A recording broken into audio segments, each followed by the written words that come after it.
7 bald eagles were finally taken off of the endangered species list, and they're a federally protected bird. But even though we have so many bald eagles up here, there is actually 30,000 alone in Juneau.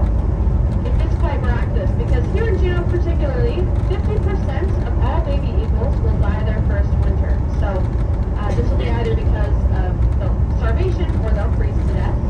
And on the remaining 50%, half of them will die their next winter. So if you do the math, only 25% of all bald eagles born will survive their first 2 winters. Again, though, we still have quite a few bald eagles here in Juneau, which is pretty miraculous. And hopefully you'll be able to see some more as the day goes on. They'll be flying around at the glacier, and hopefully we'll see more as we come back as well. So, I am going to segue over, though, from bald eagles to talking about our bears.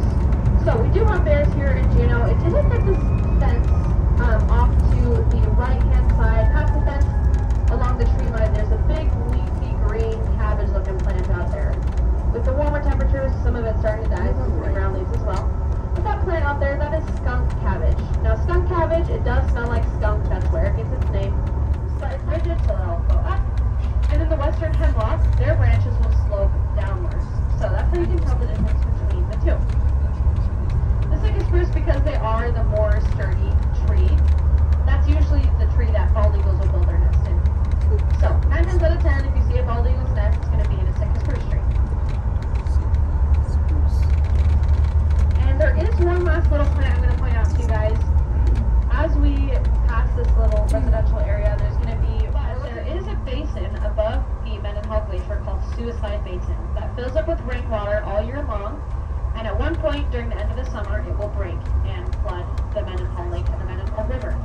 And that's been going on since this past weekend, so it started on Saturday. It peaked yesterday, so it peaked on Tuesday. And because of that, some of the trails here at the glacier have been flooded. I believe the Nugget Falls Trail is closed right now. There will be signs, obviously, telling you guys which ones are open, which ones are closed. So, last year it was a record-breaking flood, wiped out a couple of homes. This year it's been about the same amount of water, but it's been kind of more gradual, so they were able to evacuate a lot of the people that live along the banks of the river.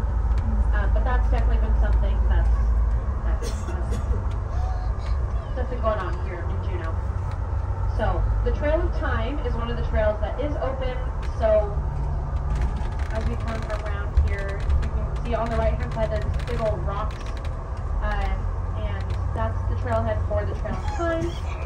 Off to our left-hand side here, you can see the boardwalk where there's some people standing, so that's Steep Creek Trail. And over there, I believe some of the trails there at Steep Creek Trail are closed, but some might be open. So